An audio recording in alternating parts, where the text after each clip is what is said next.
Him and Tyler Perry can't play a man to save their life. They play good women, and I believe that the best actor should be in the best role. We put too much pressure on Tyler Perry. You know what I mean? He ain't put nobody on. The people that been in his productions, they not famous. All of them can walk through the mall without security. Be what you gonna be, but put your people on. If you a gay person and you in there, put some other gay people on. Put somebody on.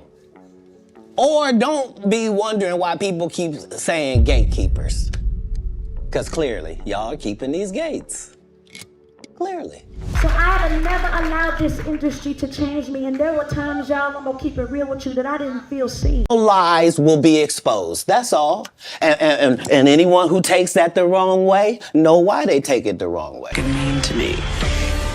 I was in shock. Do you take responsibility for the situation that you're in right now? 100%. 100%. 100%. I couldn't believe it because I loved her so much. I admired her. You are aware of how Oprah and Tyler Perry have been shown to be Hollywood's gatekeepers? Apparently, they don't like that name, and they are doing all in their power to refute these accusations.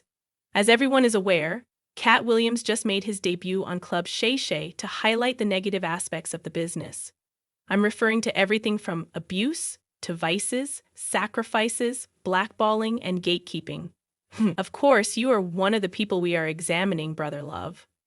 During the interview, Katt disclosed some really bizarre information about Oprah and Tyler's success, allegedly using shortcuts to maintain their position in the business, even if it meant undermining the careers of other siblings.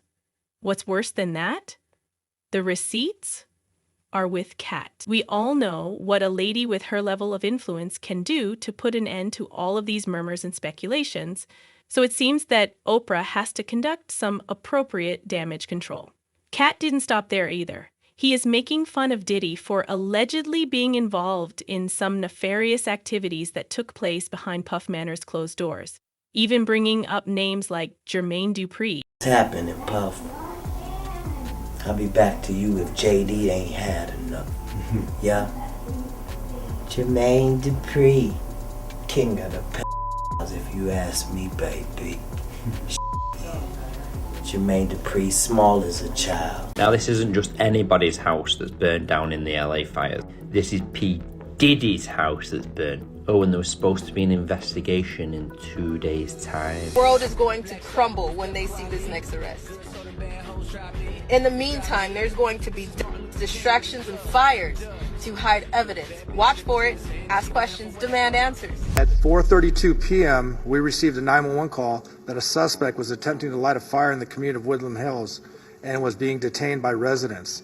Officers from LAPD's Topanga area responded and took that suspect into custody. Katt Williams is the one person in Hollywood who shares the most juicy details on all the shady sides of the business. He knows all there is to know about everyone, and he isn't keeping it to himself. Fans are asking why he has been so silent since the Diddy scandal began. Normally, he doesn't avoid talking about these subjects. Furthermore, he is by no means a clout chaser. I'm not suggesting he is doing it for clout or anything. As it happens, he was just waiting for the ideal opportunity to reveal every aspect. And believe me, he has a wealth of tales to share. According to Katt, Puff is engaged in some dubious activities.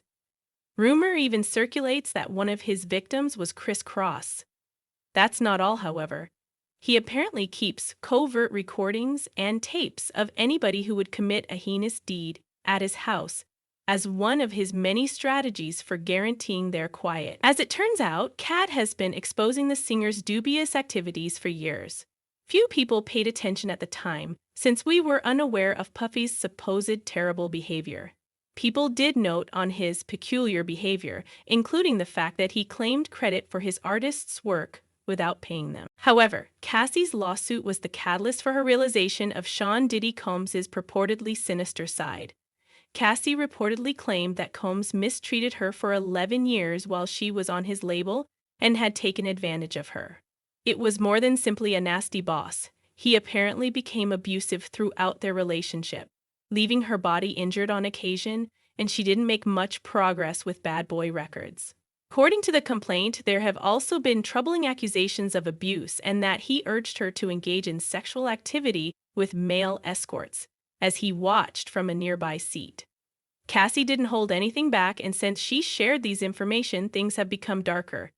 Fans are taking notice of Diddy now that we've seen this side of him, recalling what Katt Williams alluded to about Puff allegedly abusing young artists and acting improperly toward them. He made disparaging remarks about Combs and Jermaine Dupri a few years ago, claiming that they mistreated the Criss Cross brothers and that they led one of them down a disastrous road by using drugs as an escape before a catastrophic drug overdose in 2013. For those who don't know, the Criss Cross boys were Chris Smith and Chris Kelly, the Jump Jump team who became well known in the early 1990s. When they were only 12 and 13, they had major problems, much as many child stars. Their musical careers were shaped by their mentor, Jermaine Dupri. However, Williams claims that the mentoring extended outside of the studio, with Jermaine and Puffy apparently engaging in some dubious activities behind closed doors. With 3 albums that Dupri produced, the guys had a period of popularity. Rumor has it that both of them had recurrent instances of sexual assault, with Jermaine and his pal Diddy being linked in these unsettling claims. Williams claims that Chris Kelly used drugs as a coping mechanism for his grief as a result of the claimed event. He continued to battle drug usage until he was discovered comatose at his Atlanta home in 2013.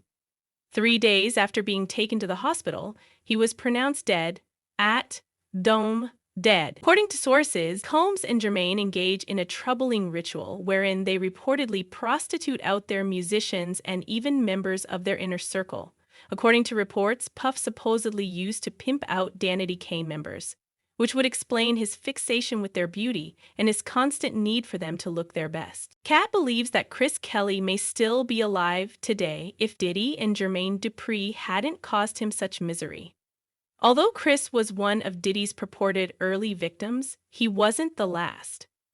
Many rumors have circulated throughout the years about the rapper engaging in dubious activities with other musicians. Rumors might place individuals in awkward circumstances or include improper approaches. Not to be overlooked is Diddy's former bodyguard, Gene, who has been constantly pouring tea on him. Gene claims that the fact that Puff prefers the same gender and partakes in immoral actions with them is kind of an industry secret. Gene even related a time when Puff told him to keep an eye on the door, only to see Puffy and another guy rushing out nude. He even discussed Puff's intentions to pimp out the Danity Kane members.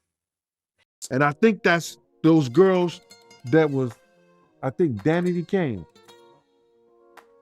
I think a couple of them didn't sign it. And boy, oh boy, they probably gonna go after him too. I know the real Bernie Mac stories, and I know that the people that made money off Bernie Mac didn't like him. They hated his guts. You don't do your material around a lot of comedians. That's like stealing in front of the police. They sit on the side, ooh, that's funny. Next thing you know, you see it on HBO or something. And I know the truth. You think I'm gonna let you on Bernie and then come get me? I'm the next king? Motherfuckers be gay in Hollywood, you never expected. They be having these big